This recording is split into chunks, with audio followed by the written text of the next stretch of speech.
Recording in progress.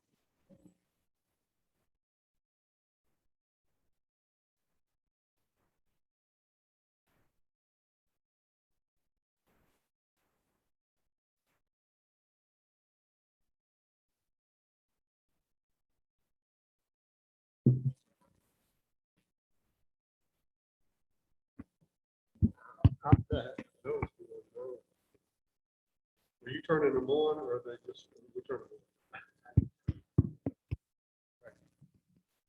We've got about 4 minutes.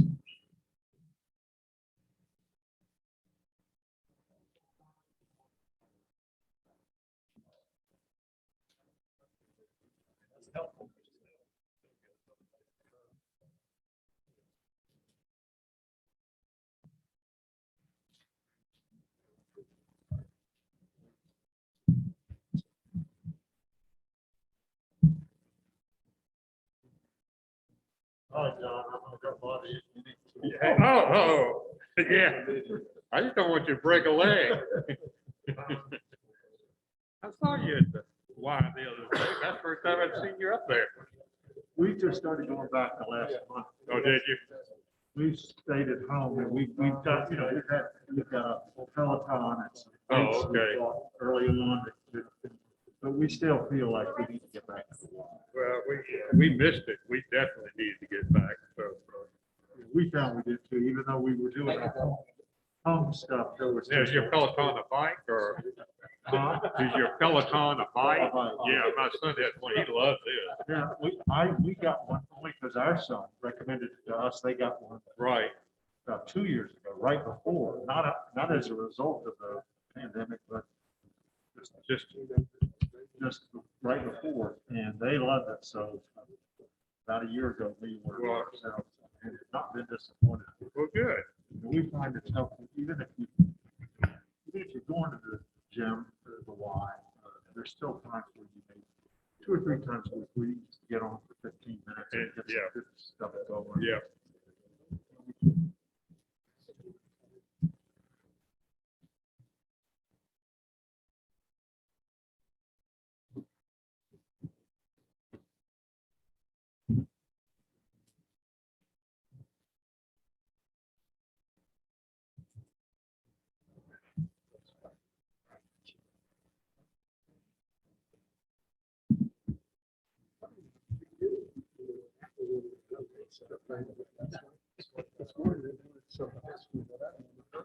Oh, I know. Didn't that run? Some called our IT person. Mine has done the same thing to me. And it seems to do whenever we have a password for our virtual private network, whatever, Mhm. Citrix. Yep. And every time that password changes, other stuff seems to pop up about programs. Well, this is the one actually that's with the RP net that connects all my outlets. So I'm not have to try this so you know this works. So Kevin, you were great. How do you know?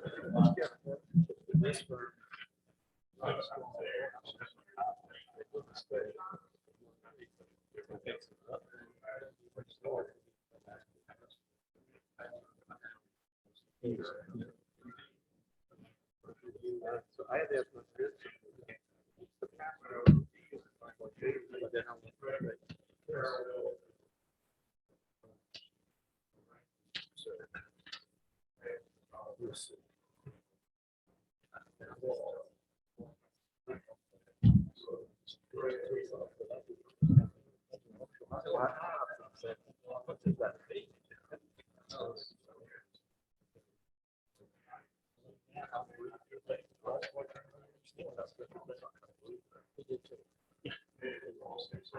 Hey, Scott, we've already done this. We have minor changes. We delivered that. It's already, I'll comment on it. Yeah, I did. With all those minor changes. Thank you. So there's nothing we have to do.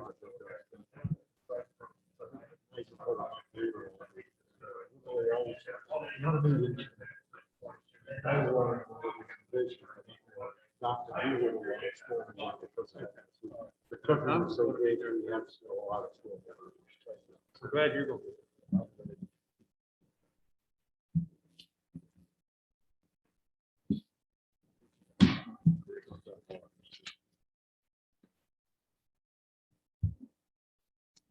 Why don't we get started? I think it's 10:30. And welcome, everybody. This is the Planning and Zoning Commission. Oh, sorry. Is it on? Yeah, it's on. Is that better? Okay. I was reminded, Mary reminded me what I was going to overlook otherwise, to remind everybody and give thanks for our Veterans Day and all the veterans who have served. Just an aside, I chuckle there because my daughter in Atlanta last night, about 9 o'clock, called and said that my 2 little 8-year-old and 6-year-old grandsons wanted me to come be in their class today because they're honoring veterans. And I said, well, we'll be there right away. So we'll do it next year. But I know we have some veterans here, so thank you all for your service. And why don't we have a moment of silence where we sort of think about our country and the veterans that have served.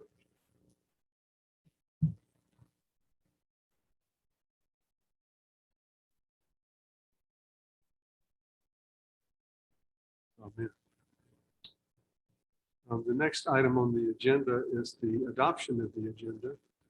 I want to propose one change, and that is that we add as a new Roman numeral 5 before we start into the stormwater, that we take up the amendment of our own rules and procedures that Dan Dean's committee has been working on. That's ready, and he's submitted, I think, to everybody copies of it.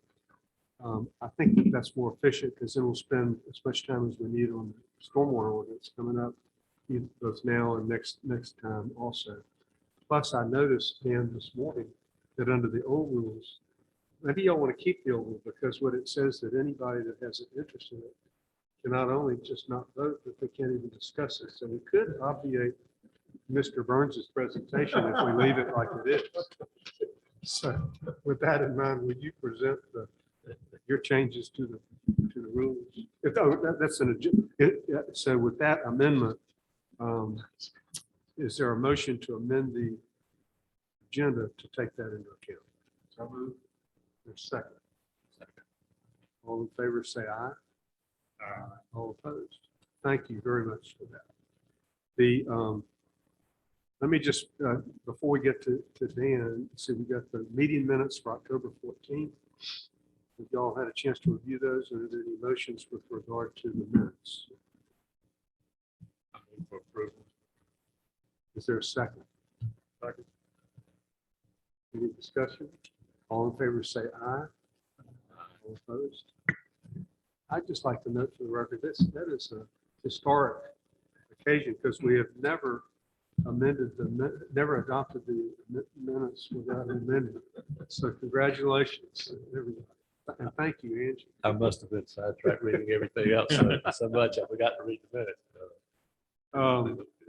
The next thing on the agenda, I just wanted to bring to your attention and remind you that the town council tonight is voting on the adoption of the ordinance asking us to select the Comprehensive Planning Committee. Y'all will recall that we discovered after we had already acted that it had to be done by ordinance. So Alex drafted an ordinance that is going before the council tonight, and I think their public hearing is tonight because an ordinance requires a public hearing. So I think Scott and I are planning to be there, but just wanted to remind you of that. We have made our selection of members, but they're not official, of course, until the town council acts and actually passes the ordinance.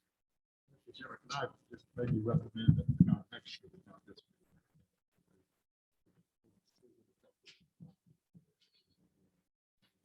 We do that? Sure.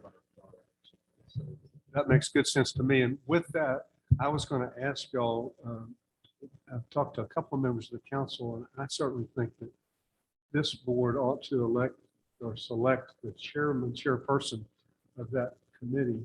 It'd be better for us to do it, I think, rather than have them do it themselves. So we will take that up. I think if we can have a special meeting, they can probably get started a lot earlier. So look for a special meeting on that for the purpose of readopting the selections and for designating the chair. You all comfortable with that? Next, I'm going to ask Dan Dean to make the presentation on the proposed rule changes to our rules of procedure. Thank you, Mr. Chairman. And I'd like to first thank the subcommittee members who assisted me in this task, John Hinkle and Mason Blake and Wade Burns, and Alex, who met with us as well for their assistance. Just very briefly, we kind of looked at several options of how to approach this. And we started, of course, with the rules that were adopted over 10 years ago and considered cutting them drastically and just kind of referring to Robert's Rules of Order, which a lot of the current rules pretty much track. But in the end, we decided there were some well-written rules that somebody had spent a lot of time on them. There was nothing wrong with having a lot of Robert's rules spelled out in the rules themselves in case whoever's running the meeting may not have a copy of those in front of them. So we kind of started from the standpoint of we'll leave them as they are, but maybe try to clean them up, clarify, shorten where appropriate and possible. So that was kind of the way we approached it. We just went through the rules line by line and made some changes. And I sent those out to everyone. I hope everyone had a chance to review the marked up copy and the final clean version that we're proposing. And I won't go through them word for word because we have sent it out. Hopefully everybody had plenty of time to review them. Thanks to Mr. Shire, our chairman, who read it very carefully and closely and offered some suggestions that we made sort of at the last minute. I do want to review those because they were not included in the one that went out earlier to y'all. It was not included in that, but I think I did send a draft of showing the marked up changes that were suggested by the chair. And as he just alluded to one earlier, one has to deal with the conflicts of interest. But very quickly, just if you have a copy before you, or even if you don't, the changes that we're proposing from that earlier recommended version from the subcommittee, and these have occurred since the subcommittee met. So I just want to make sure they're all on board as well as the full commission. In Rule 1, the regular meetings, I'm not sure how we missed this, but it had to, we'd be meeting quarterly on the third Thursday of each month of January, April, July, and October. Of course, our meetings have traditionally, for the last few years at least, been on the second Thursday. So thanks to Mr. Shire for catching that oversight. So that would change from the third Thursday to the second Thursday of those 4 months. In Rule 2, dealing with emergency meetings, the previous ordinance, previous rules had stated that emergency meetings, which I can't anticipate how many emergency meetings planning and zoning would have, or if we would ever have one, but nonetheless, I suppose it's possible. And it had stated that it could be called by the chair or majority of the meetings by signing a written notice. Bill and I discussed the fact that in this day and age of electronic communications and emails and so forth and so on, if you're trying to have an emergency meeting, actually getting everybody together physically to sign some document might be cumbersome. So we're suggesting just deleting the word signing, but it would require a written notice from the majority of the chair calling that emergency meeting. So that would be a minor change, just delete that word signing. The next change in Rule 3, and this is something that really coordinates back to the zoning ordinance itself. In the zoning ordinance itself, the section dealing with the Planning and Zoning Commission establishes that we have a secretary. For the members of the subcommittee, when we met, we didn't think we needed or had a secretary. So we eliminated the secretary from our official offices for this commission. But the zoning ordinance itself in section 308.2 provides for a secretary. So in order to be consistent with that, not have to go back before the council to change the zoning ordinance itself, we're suggesting revising that Rule 3 to provide that In fact, we will have an organizational meeting each year. We'll elect a chair, a vice chair, and appoint a secretary. The chair and the vice chair shall be a member of the commission, but the secretary may be a municipal employee, employee of the town, or a member of the commission, either one. It would probably be in this case, would be Angie, for example, but we do need to have a secretary to comply with the zoning ordinance itself. Continuing on, in the Rule 6, made just a very minor tweaking there that we just felt might the sentence is read a little better to insert the words such request to be made to. So it just clarifies that any individual or group who wish to make an extended presentation to the commission shall make a request to be placed on the agenda, and that request must be made to the commission chair at least 2 weeks before the applicant meeting. It really just clarified and I think improved it somewhat just to add those few words in there. The next latest change, you have to go all the way to, I think, motion 10 under Rule 17. It's stated that this is what a lot of people call for the question. It's technically called motion for the previous question. And you're saying, it says that motion is not in order until there have been at least 20 minutes of debate and every member has had an opportunity to speak at least once. Bill and I talked about this and putting that 20-minute limit on it, especially in our discussion, seemed to be, it would be a time limit that would rarely be met. So we just suggest deleting the time limit, but say that you cannot have a motion to call the question until every member's had an opportunity to speak at least once. So it'd only be tied to everybody having an opportunity to speak rather than an arbitrary time limit. So we're suggesting deleting that. And I think the last one is in the conflicts of interest, and that is one that the chairman alluded to earlier. The way it's written at the present time, it's very lengthy, and it does provide that any member who may have an interest in the matter being discussed could not even discuss, debate, or deliberate or participate at all. Whereas the general statute that deals with conflicts of interest, which is incorporated into our rules and the zoning ordinance itself, limits the person from being able to vote only. Not that they can still participate in discussion and debate, but they cannot vote if they have any conflict of interest, any financial interest, familial interest, or whatever in the matter being discussed.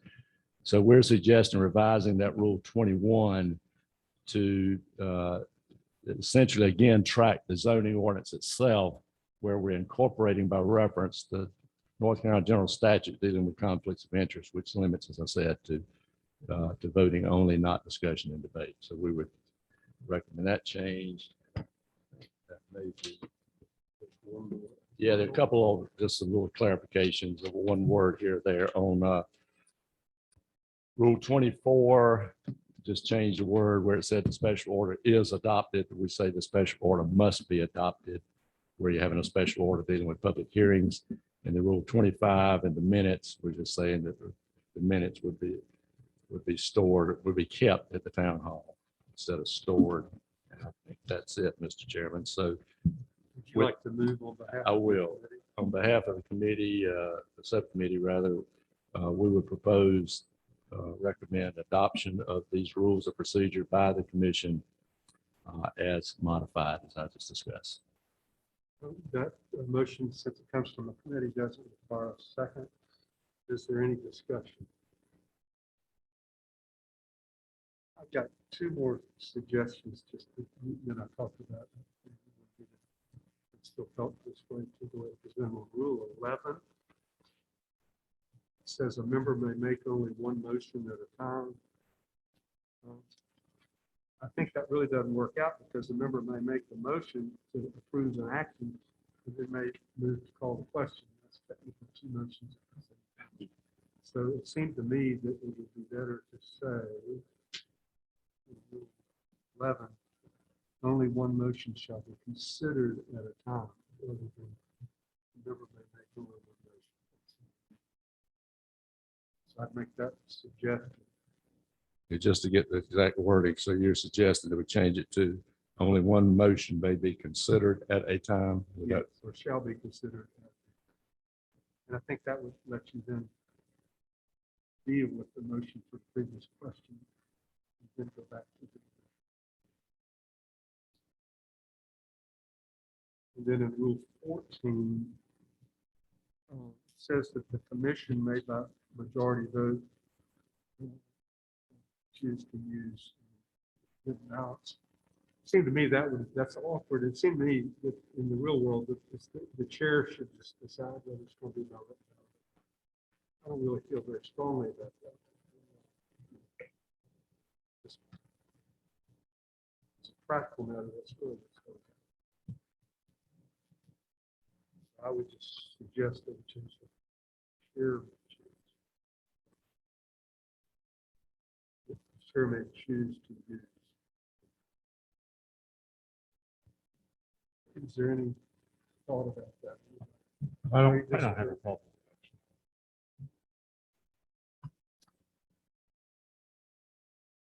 I guess the only question I would have, thinking it through here, is what if the majority of the commission preferred to use written ballots and the chair did not? You're saying you still give authority to the chair to make that decision. I think that in that sense, the commission could make a motion.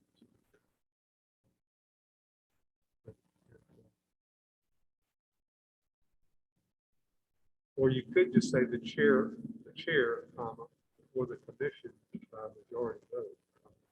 They choose to do so.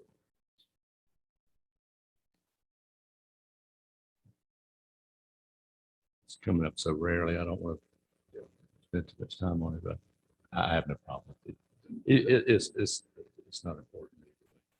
Anybody else have any feeling? If anybody feels strong one way or the other, I don't know. No, I don't have a strong feeling. Why don't you do it the way you suggested, the chair or the commission by majority vote? The chair, comma, or the commission by majority vote, comma, they choose to use. I like that.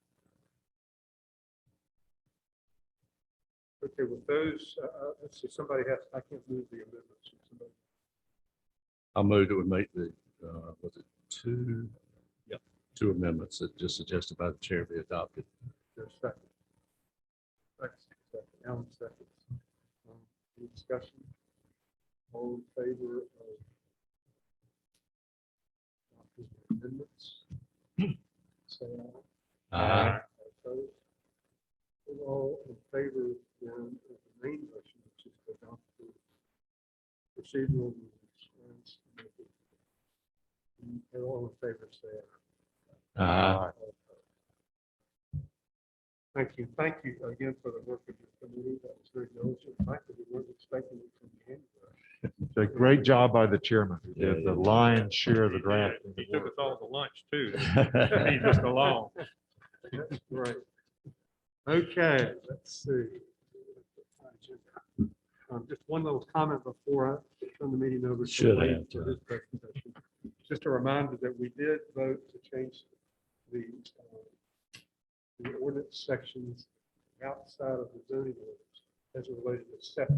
There were a couple of minor changes that we have seen with that stuff. So that has gone to the town council, and presumably they will vote on that. It's scheduled to vote tonight. So we should thank y'all again for the work on that. With that, we are to the discussion and presentation of the stormwater ordinance. Turn the meeting over to Mr. Burns. Thank you. Eric?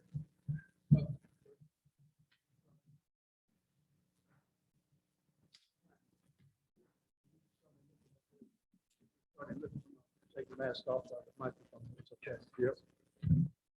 And we started looking at the ordinance. I gave everyone a printed copy of the ordinance, and then I also gave them a printed copy of the stormwater, which is a general ordinance, and the hillside, which is a general ordinance. And I did that because in my 22 years here, I was very active in looking at our zoning.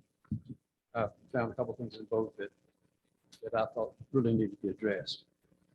So a year ago, made a presentation, and principle of that presentation was that the 29 pages of our ordinance were at the very least confusing, hard to get into, understand, requires on some cases. And I gave several examples, and one of them was the Sweetenburg stormwater requirements for a one-bedroom, 1,000 square foot addition they did, and what they were required to do. And I've put together two of those ordinance and then cited where I thought that might have come from. Couple of things. One is that the way the previous zoning administrator, well, not previous, but David Curry, when he was a zoning administrator, he used the criteria that I outlined in those two books for the Sweetenburg. And so that's why they had this $30,000 system they had to put in. And in looking at the opportunity for this meeting and discussion, I wanted to get more global and hopefully smarter. And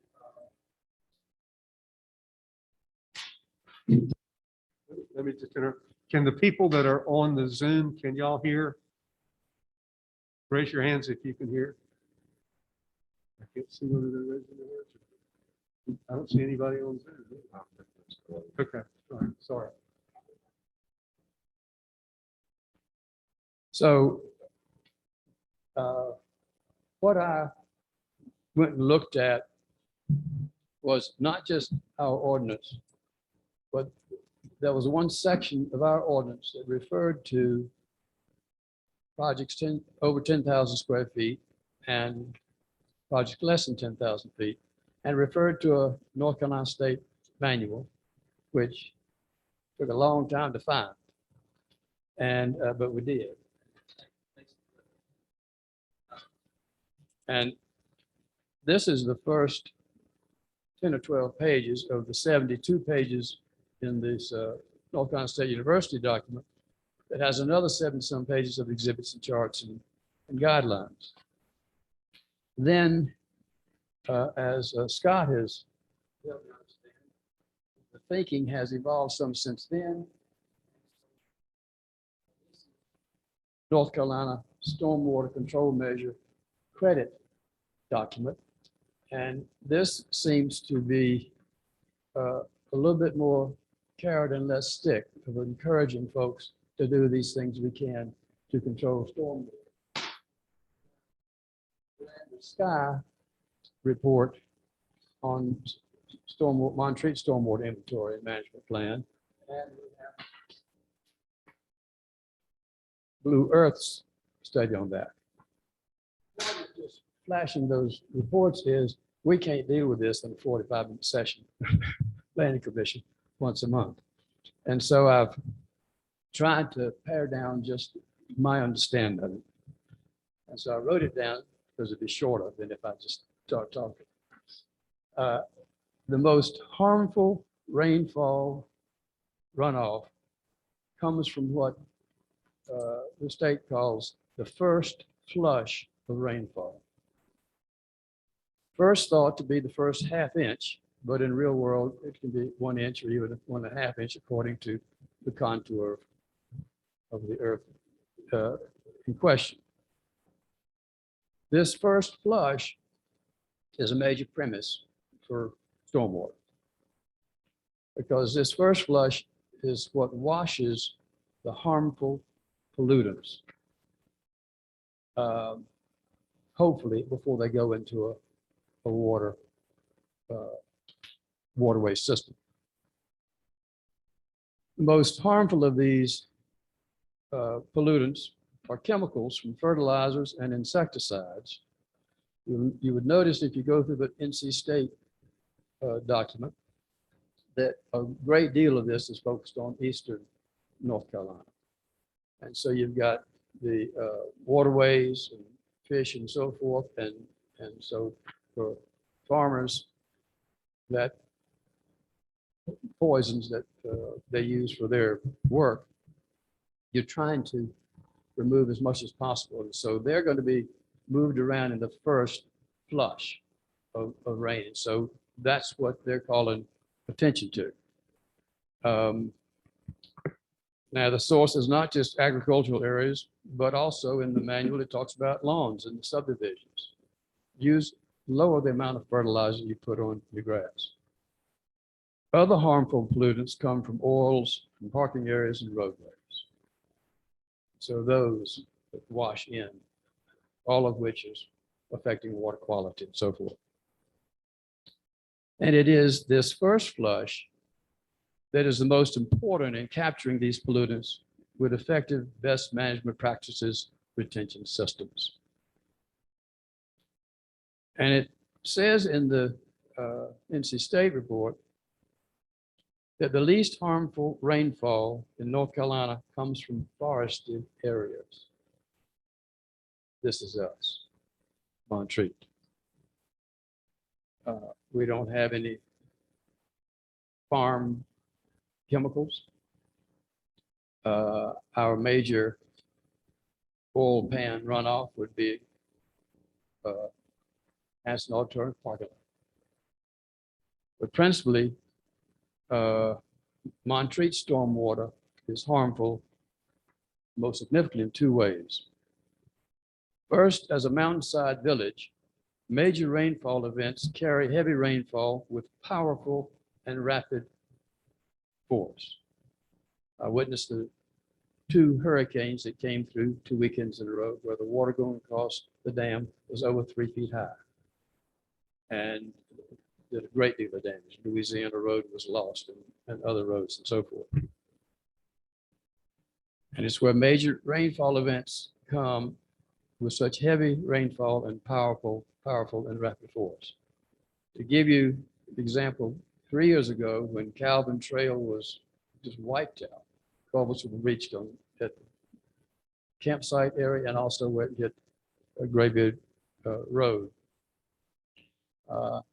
And when it came down Louisiana, it just literally sucked the asphalt up in the air and it just was ripples all the way down. And that's a stormwater issue that we have the challenge of dealing with. Accordingly, Montreat's greatest challenge is to manage the water's force by maintaining and clearing culverts and drainage, swales, and ditches.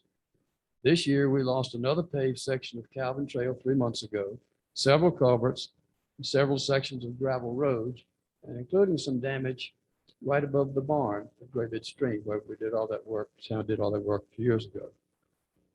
So this is not something that's in our ordinance.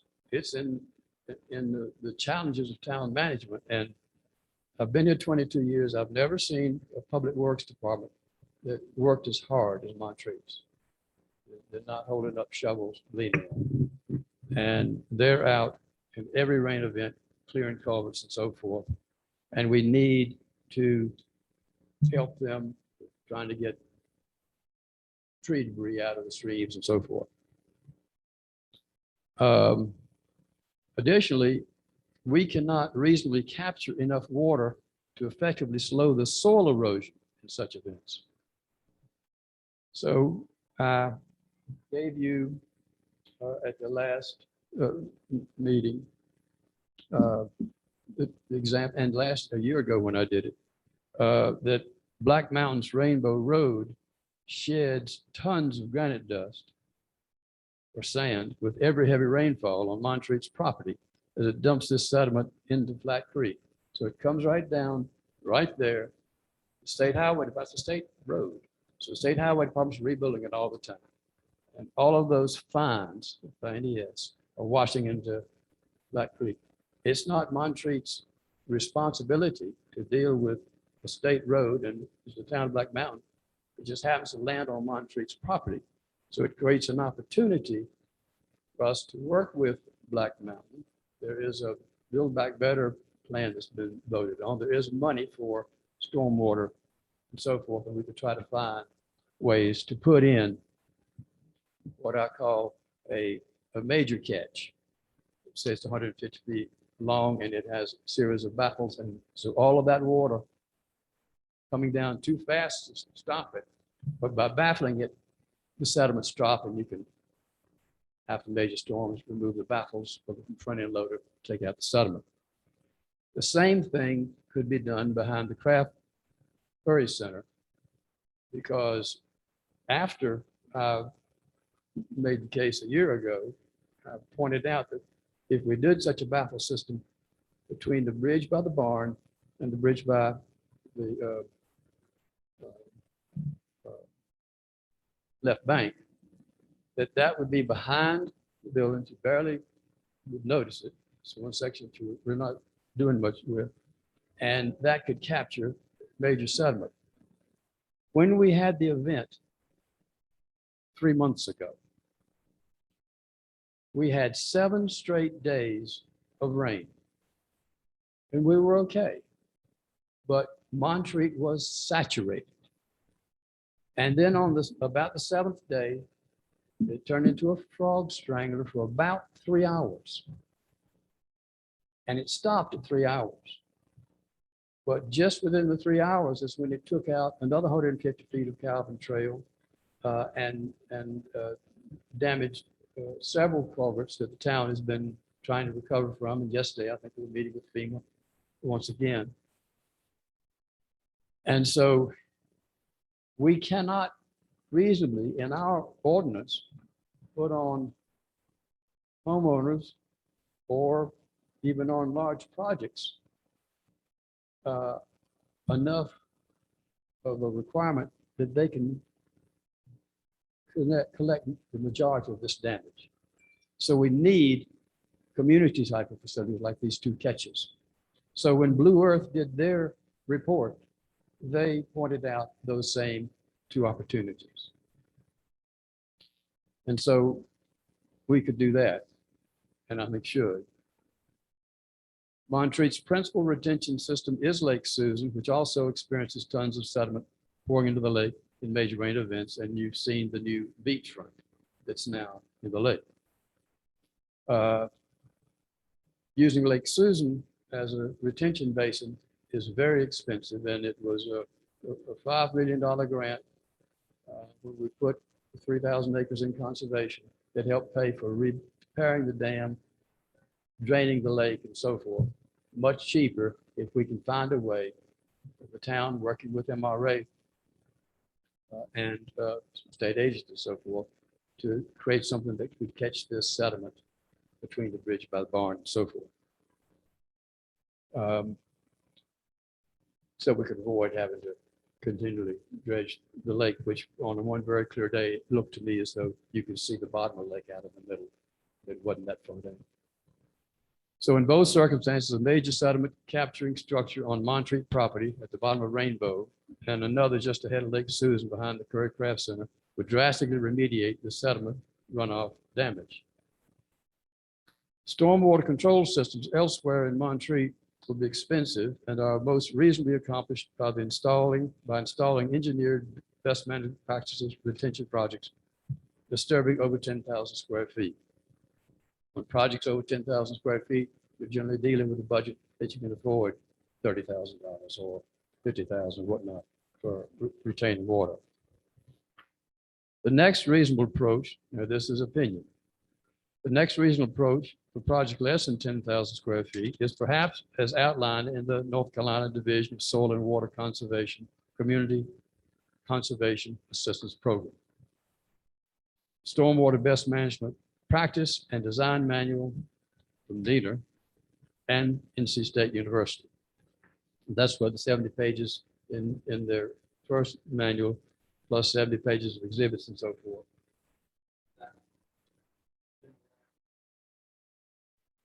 This is from the state stormwater control measure.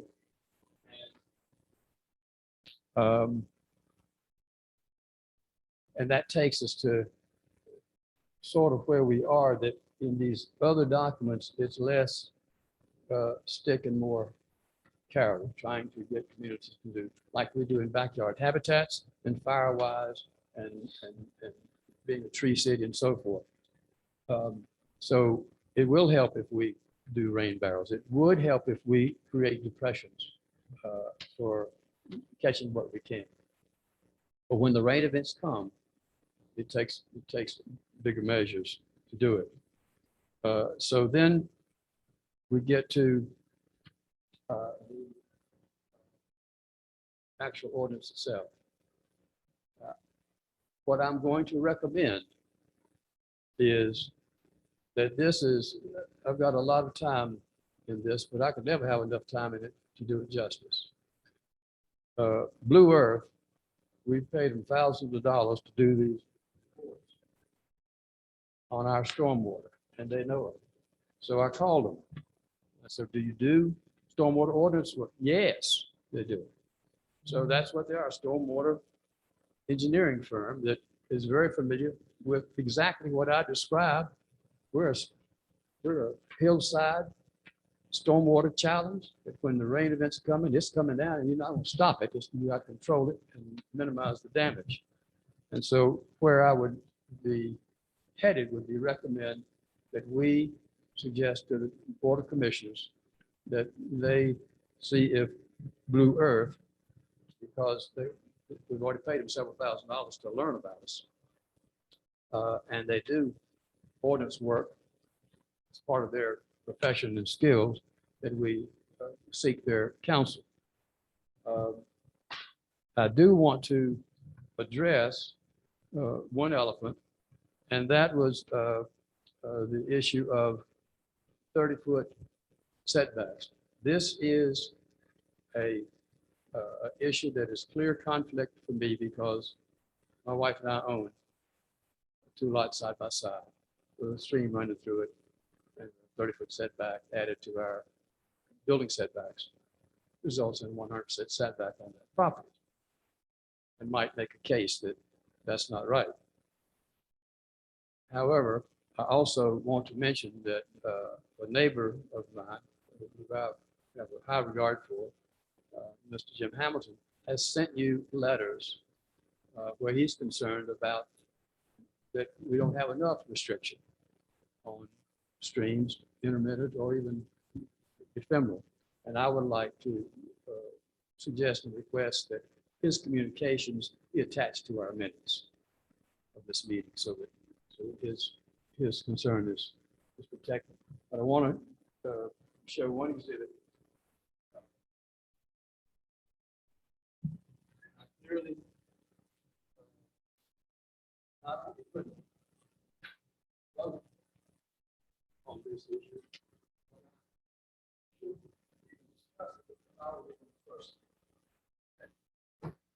But I've shown this before. And this is the extraterritorial area of Great Bridge where we all went. The first setback streams on this project, we're full of streams. And so an awful lot of folks in Mont Creek have no idea that if they wanted to add something, setback. You only find out when you go to the permit office. And so I wanted to just make this suggestion representing others than myself, without hiding the fact that I'm here too. So this is our area up in that ETJ right here. Over there. I'm sorry. And so all of these green are residential lots that MRA established under this stuff. And all of these green properties are properties that MRA worked with the community and a number of folks to take all of these lots and put them in conservation. And they've done it. And then they have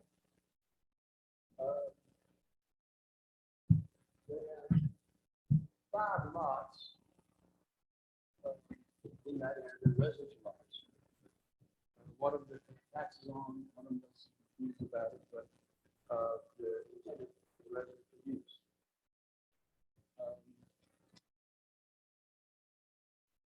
So down here, this is a blow up of the street going to that ETJ area. And down here are my conflict is about. But this is MRA's law, where the average building setbacks, the 30-foot setback, there's nothing that to do. Can I ask a question? Yes. Is that an intermittent stream you're referencing? Yes, so in this one, right about the point that I'm pointing to, about 100 feet above where our caboose sits, there is a spring, there is a spring that surfaces, and it runs through our lot and through these first 3 lots. And when it gets into the 4th lot, it stops right there and goes underground. And from that point on, it's an ephemeral stream until it reaches the gravel Graybeard Road extension. When it reaches, there's a dry stream bed that you can see close to John Richardson's property. And if you really hunt, you can go about 30 feet further up and you can find a little bit of water moving between some rocks. But I guess what you're question is, most of this stream is pictured there as an intermittent stream. You're talking Correct. about the 30-foot setback of intermittent stream. Right. And it's, therefore it's a regulated stream. So it becomes an ephemeral stream as it passes through Right. our property and John Richardson's May property. or may not be regulated. And right. So what I put forth before was that our ordinances need to be equitable and fair and proportional. And so here are 4 lots owned by someone else.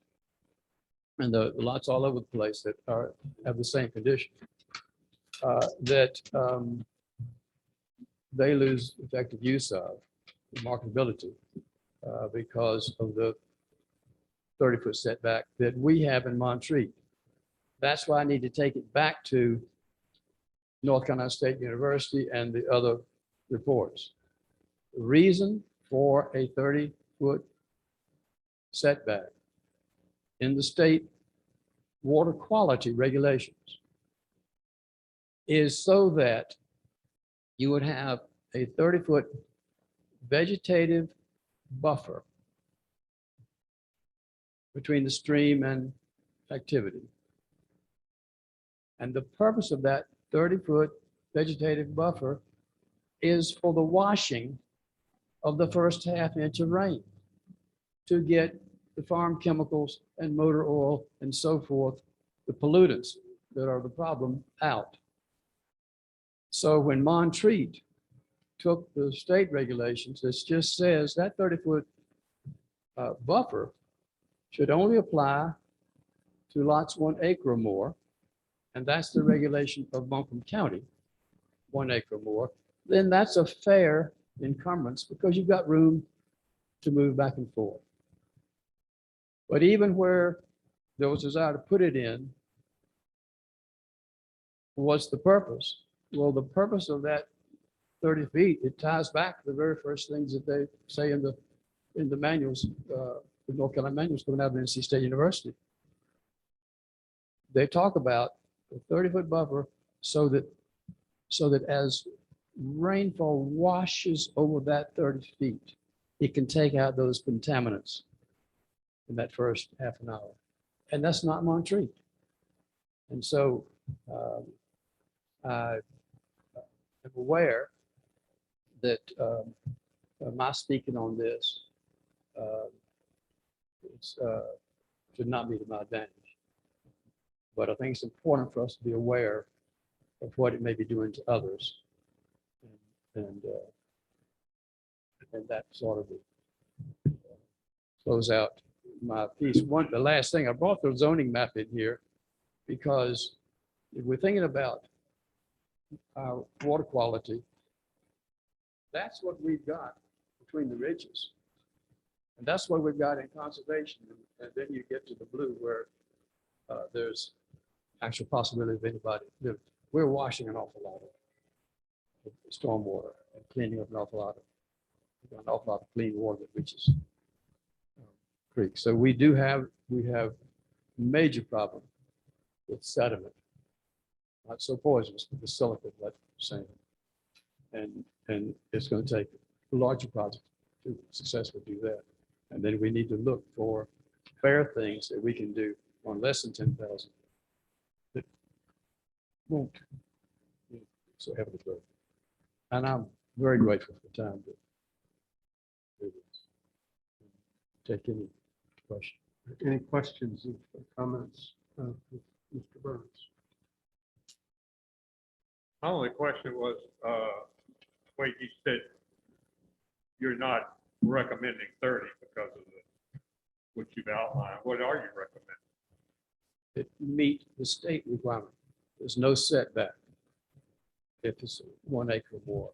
Because if you have a stream that runs, say, partway through a property. What did you halfway- say, Wade? You said There's 1 acre or state- less. State requirement of 1 acre? Oh, yes, state require is 1 acre or more. Where? 'Cause I don't read that in the, I'll just tell you. I It's don't- in the Buncombe County. That's not the state requirement. That's the I know. Buncombe County. That's the threshold for any stormwater permit in Buncombe County. It's 1 acre or more. I have a letter from Diener, and the town should have a copy of it, where they state that the stream by the caboose has been determined to be an intermittent stream, and they did an inspection on that. And they said that state requirements, in your case, state requirements would not apply because your lot is less than 1 acre. However, you would still be subject to local regulations. So that's, Sure, that's not Buncombe County, because I can't, I couldn't find a state regulation on 1 acre, could find Buncombe County. So, and I had it from the, Scott? so I could speak briefly to that. So in essence, Buncombe County's regulations are the state's regulations. Buncombe County is what's called a state delegated program. So they're acting as an agent of the state. Buncombe County adopted it, but it's a state, if they're applying it. Yes. And the primary point of differentiation, and I'll say confusion, just in that I think it kind of goes to a central question that, that the ordinance might need to be re-examined through, is the issue that Montreat is under what's called an MS4 permit. That's municipal separate sewer system. That's typically a more urban, stormwater permitting system than the state's, I'll say the state's general rural standard. So I had started taking a look at this back in the spring, through the summer, had a, bit of a busy project come up, still kind of working through some of that, but I have been in touch with staff from NCDEQ, both based in Raleigh, and they have a local Asheville office here. It's, classic state agency where you got to ask one person a question and you start going down a labyrinth of other questions. But just briefly, I think the overall issue that Mr. Burns is pointing out is that there are definite, I won't say inconsistencies in the existing ordinance, but there are definite points of confusion. And I think, like any ordinance that's, getting a bit long in the tooth in terms of being, I think the last update to it was 09 or 2011, that's 12 and 10 years ago. I think it would be warranted to take just a comprehensive look at the ordinance, particularly as it relates to stormwater quantity. That sounds, that's very much the issue in a mountainside community with any kind of heavy storm or whatnot. But the primary differentiation between acre or larger sites, i.e. the state permit, and what are typically more MS4 urban thresholds, i.e. less than an acre. If you look at the city of Asheville or Black Mountain here in Montreat, the current metrics that are in there right now are confusing because it's not as clear, at least as the language that I've seen from the state in terms of a blanket 24% impervious standard. If you're over that, you have to do stormwater treatment. If you're below that, it doesn't apply. So it's, I say all that to say, I would definitely, welcome being in further touch with both local and state representatives from NCDEQ so that we could perhaps get perhaps even an audit of our ordinance. And as Mr. Burns suggests, Blue Earth Engineering does have utmost expertise in this, and they had done the recent steep slope stormwater ordinance. So I think there's a lot of things going on with water here. I think the issue of the 30-foot stream buffer is something that could be clarified relatively easy via the use of state definitions in our ordinance. Right now, it's a bit nebulous, and that the issue of the ephemeral stream, which is essentially a dry stream bed that fills up with rainwater and is not exposed to the water table.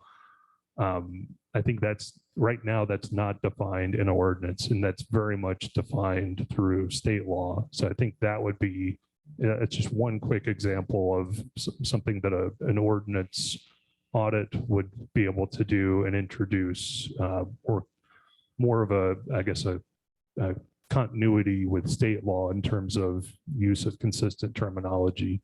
Perhaps, very similar to what we did with the Chapter 160D screening and update of the zoning ordinance. I want to go back to John asked a question. Mason responded to a statement. I'm not sure I ever got the He question. is, He did. the way they said, yeah, he does not recommend any setback. Okay. I'll make sure.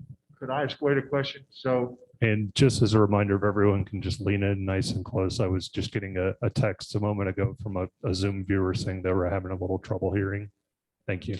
Wade, I would have frankly difficulty eliminating the setback just because if there's a state standard that says 100 foot, there's a city of national standards, there are multiple standards. What's appropriate for Montreat may be different than what's appropriate for a statewide standard, but would you be opposed, going back to, as I think Scott sort of suggested, if we're referring the ordinance to Blue Earth, is that Possibly. or some other consultant, that they take a look at that, because it's just to arbitrarily say, well, we just won't have 30-foot setbacks for a stream. It seems to me we can't do that without some sort of basis. Well, two things. First, I agree. But I would repeat what I said about why it's really inappropriate in this case. And that is because what's in the state manuals is the purpose of that 30 feet is for that first flush to be able to wash farm chemicals and motor oils and stuff like that. It might be as in the state language, it says as that water washes across towards the stream. And that gave it a chance to get out those chemicals and fertilizers and so forth. We don't have that. But I think it's not only notwithstanding my conflict, because it affects me financially, but it's just smarter to have engineers that do this, look at that and say what it is. One thing that I've heard that I've never agreed with is, well, what if as a compromise, we reduce it from 30 feet to 15, and you've got something going through the middle? It doesn't matter. Any setbacks and the property is ruined. It's sort of like an old divorce case in Las Vegas 30 years ago where the man cut the house in half with a chainsaw. Let me see if I can just sort of summarize what I think we are, and we can move on. What I'm hearing Wade's proposal, and I think Scott is saying the same thing, and I think Mason's alluding to it, is that we do two things. And I'm going to word it in this way. Number one, that, and I went back and looked at the ordinance while he was talking, we are charged under 308 3G to serve as the Stormwater Advisory Committee. That's us, which I'm sort of sad to see, but that's us. So welcome to another committee. So what I suggest is that I think Wade is recommending, number one, that we do have a look at the ordinance itself. I think that should probably be through a special committee that could then come back to us. Then we would take recommendations to the council. And number two, to assist that subcommittee and ultimately us in the formation of any recommendations, that we ask the council to engage Blue Earth Engineering as a follow-on to what it's done before. Because we don't have any money ourselves, but we would have to ask the council to do that. So I'm seeing this, and then nothing, we don't have any specific requirements or recommendations. Now for the ordinance itself, we want to wait on the consultancy and the work of the committee. Is that what, am I hearing that reasonably correctly? I think that's an excellent idea. I'm not sure that, I think the special committee would be important. I don't think I think we've got some, number of folks in the community that are interested in this, that some that have expertise. So we ought to utilize that. I think special committee. Anybody else? I have one other thing I'd like to add, if I could. And part of it is the regulations. There are many streams that flow constantly through the town of Montreat. And there is a 30-foot setback for that reason, especially when they tend to flood and overflow. And an ephemeral stream is different. And I do think there should be two different standards for the variety and the volume of water that is typically flowing through a stream or a potential stream when we have storms. I just think there needs to be some sort of clarification so that, the standard of 30 feet, we had briefly touched on that, may not apply to one as much as it would the other. So, And are you amenable with that being taken? yes, look at I just, Coming through that, okay. yeah, it was just a point I wanted to make earlier as we're doing this, but I definitely agree with having a broader look at this by someone who's familiar with the area already and has made some recommendations. Others? I was going to say I concur and commend you for the suggestion. I agree with it 100%.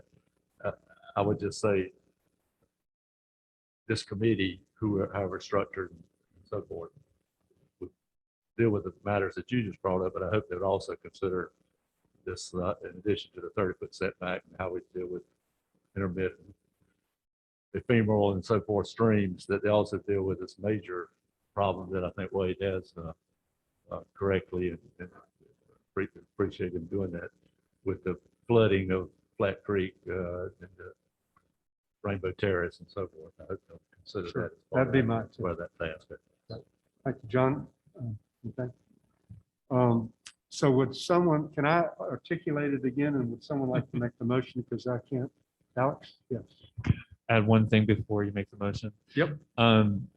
Because of the North Carolina procurement law, there are different types of procurement that would apply in situations like this, and we have to look and see what the procurement law would require. We may have to do an RFQ, which is a request for qualifications, or an RFP, which is a request for proposals, and they have different standards.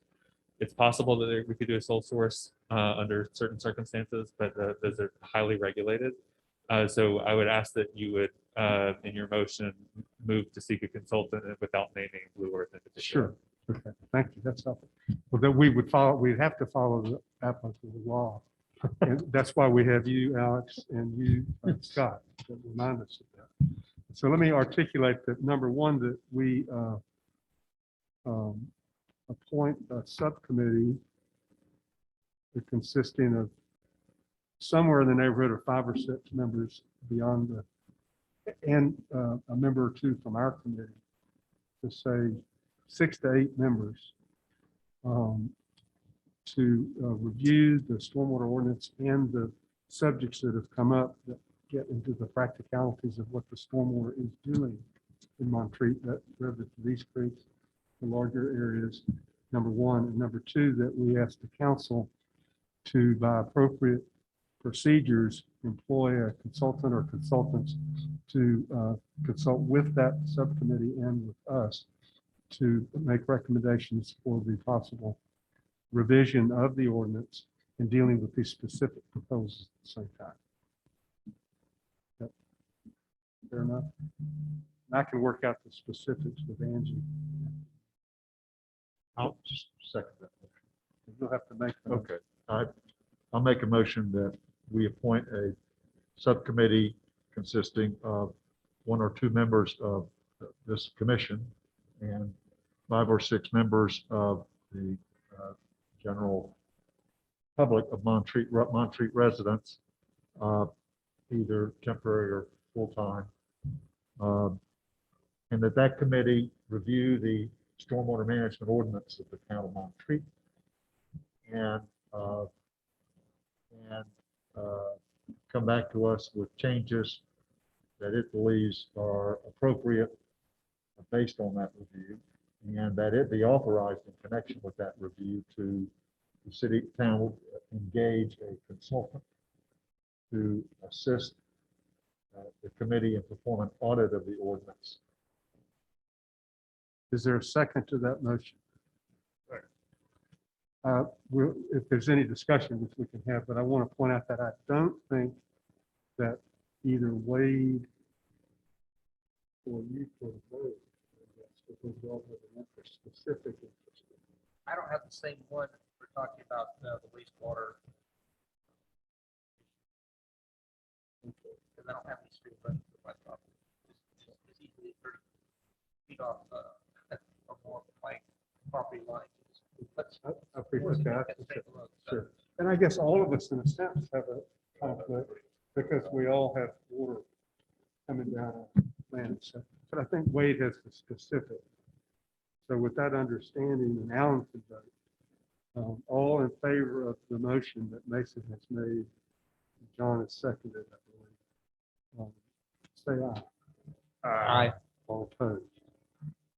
The motion passed. Thank you very much, Wade. for Thank that. you all. And I gotta say how embarrassing it is to be standing up here and seeing the television image from the back of my bald head. It looked like I look like a monk, and all you guys with all your hair just irritates the heck out of me.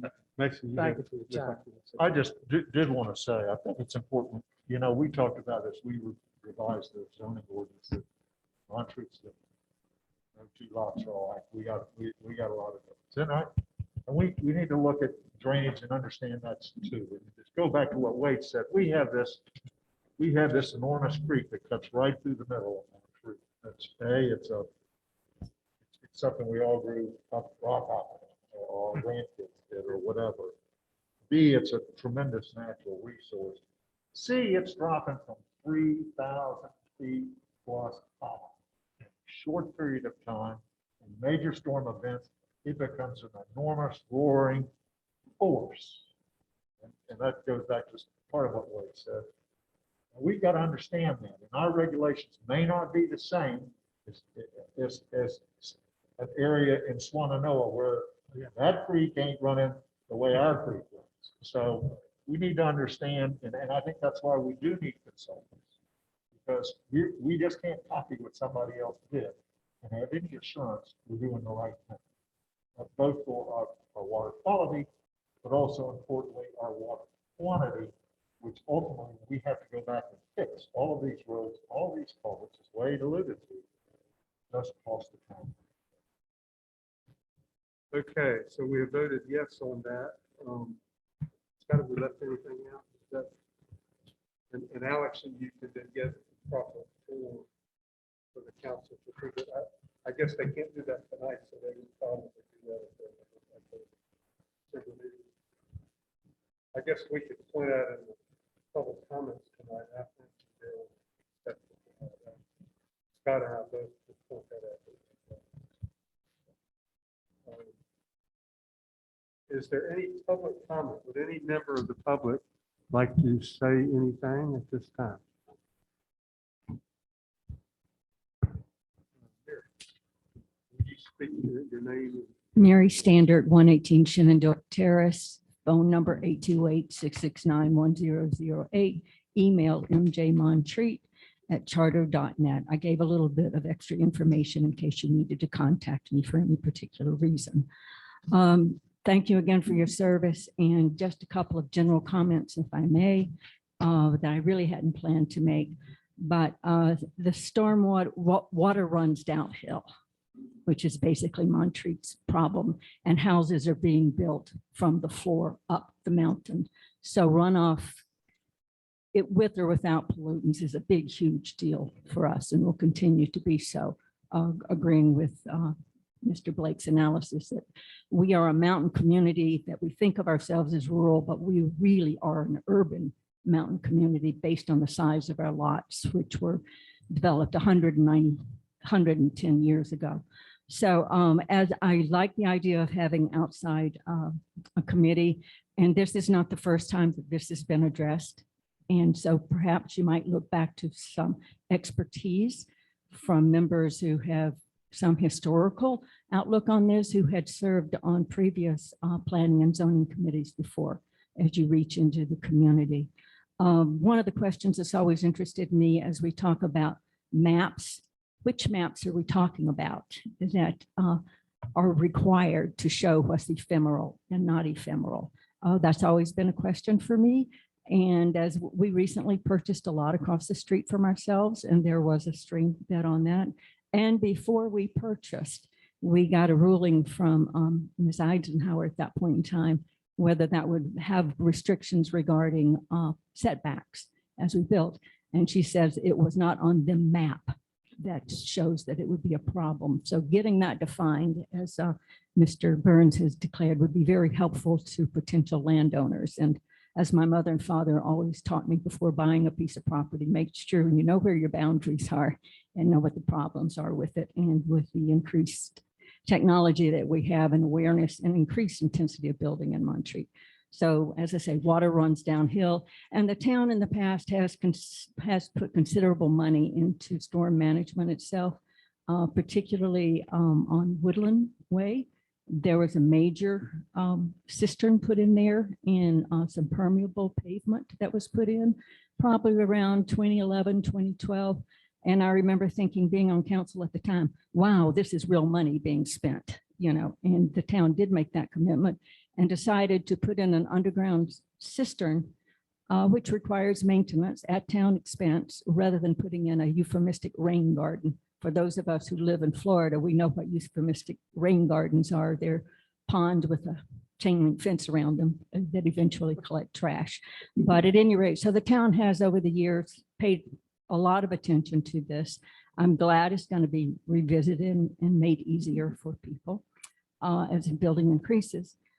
So, but now I really want to talk about the issue that brought me here today. It was with a great deal of consideration and concern that I decided to come at all today. And the reason is, some of you may know this, some of you may not. But at the October town meeting, we were in the room, much as we are today, planning and zone members here, members of the public here, staff members interspersed between us. Despite us wearing masks, we really aren't set up for social distancing here. And we as staff members, members of the Planning and Zoning Committee, and the public are all more or less in equal access. Unfortunately, and this was also true at the public forum and of the town meeting, both of which I attended later that evening on October 14th. It's with great concern that I learned by happenstance only that one of the members of staff had a breakthrough COVID event and was present during the meetings, as was I for all the meetings, about a 3.5-hour series of contacts for me personally.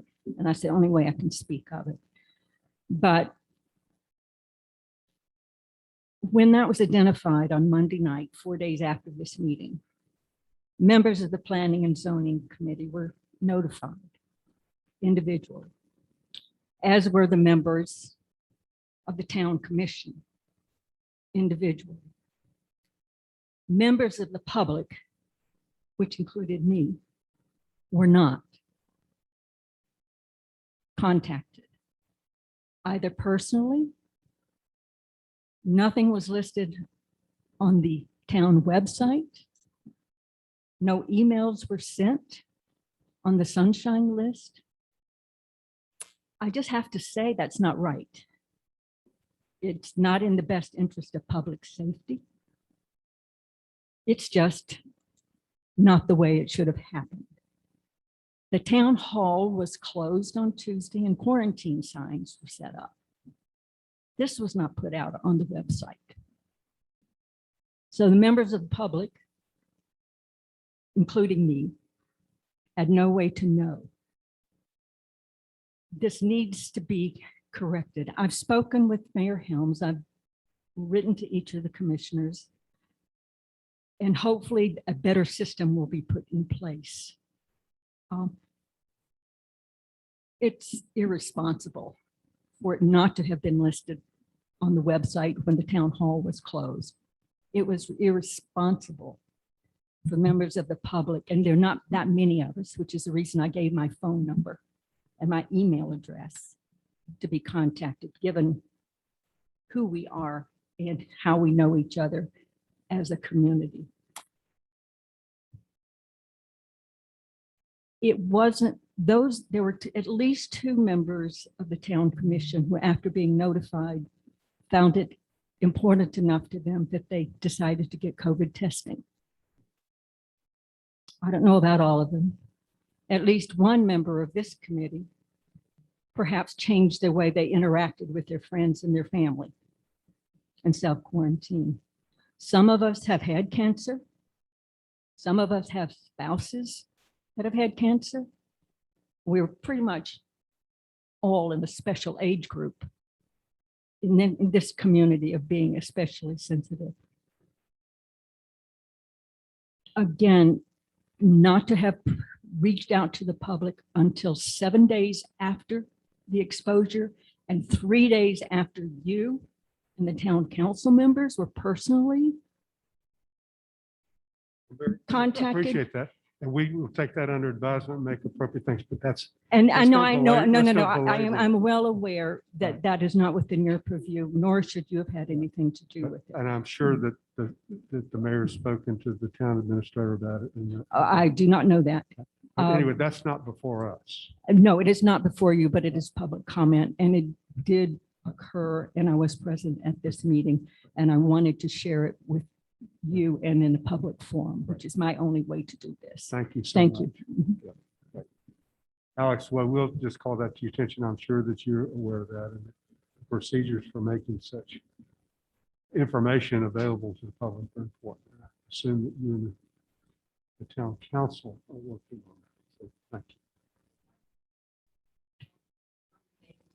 Related to the actions of this particular body, it would be very helpful for members of the public to have some physical copies of the same information such as provided by Mr. Burns to you. If that's made available to the public as well, either here or on the website. And also it would be very helpful to have the minutes of this meeting put on the website along with the agenda. Number one, I don't think Mr. Burns intends to introduce his information. I would not think, for example, that these charts are really part of our minutes. As far as our minutes, it seems to me they should be put on the website. And I assume that there's some procedure for doing it. And I would, if that's the minimum that can be done, it would be nice to have the minutes available to the public as well. Thank you. They are on the website. See, we've got an anticipatory.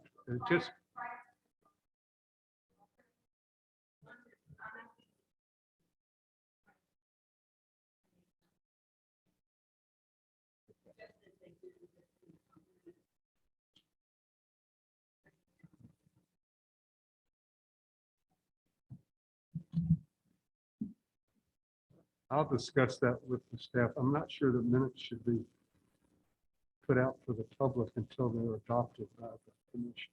But I'll take that up. I don't want to argue about it, Mary. Okay, thank you. But we'll consider that and see what the commission feels. Okay, is there any other business? Oh, I wanted to say our next meetings, I'm so glad we finished with the rules. It sounds to me like we're pretty well finished with the stormwater ordinance in terms of making our recommendation. Scott, what else is coming before us in the future?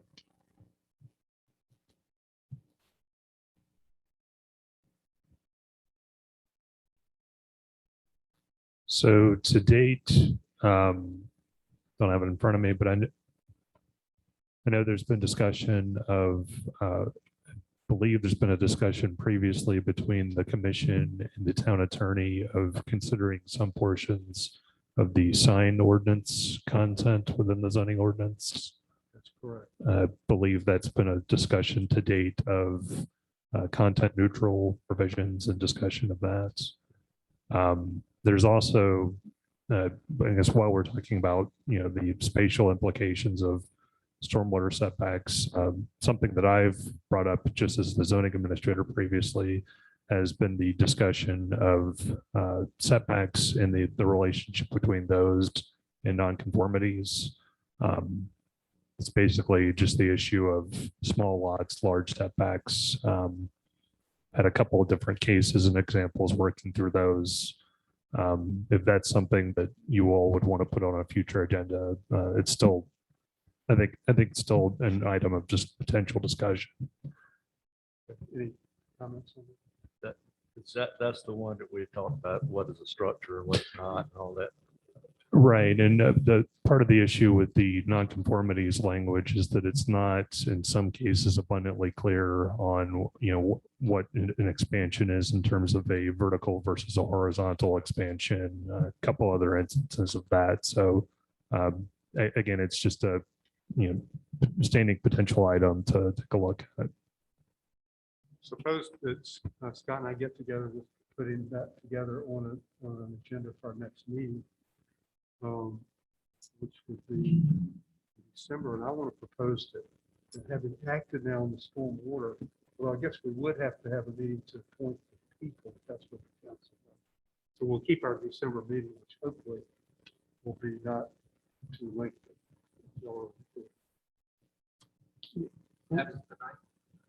The second, third. Yeah, well, that's, yes, the 9th is the second Thursday, and that's obviously trying to stay well ahead in December of any winter holidays. So that would be your standing date. So we'll plan on that. And there is an issue on the hillside ordinance, I think, and then, Thank you for the reminder on that. Yes. and then that's- there is, was Alan and I to consider an awful zone for the ETJ area. Yeah, we passed that on to the council, and that's already for them. That's not. for us. That's before the council, and I hope that they're happy with it. Okay, anything else to come before us? Is there a motion to adjourn? So moved. Well, I didn't think y'all wanted to. Never too much fun. Second. All in favor, say aye. Aye. Thank y'all very much. Thank you. Guys. Good presentation.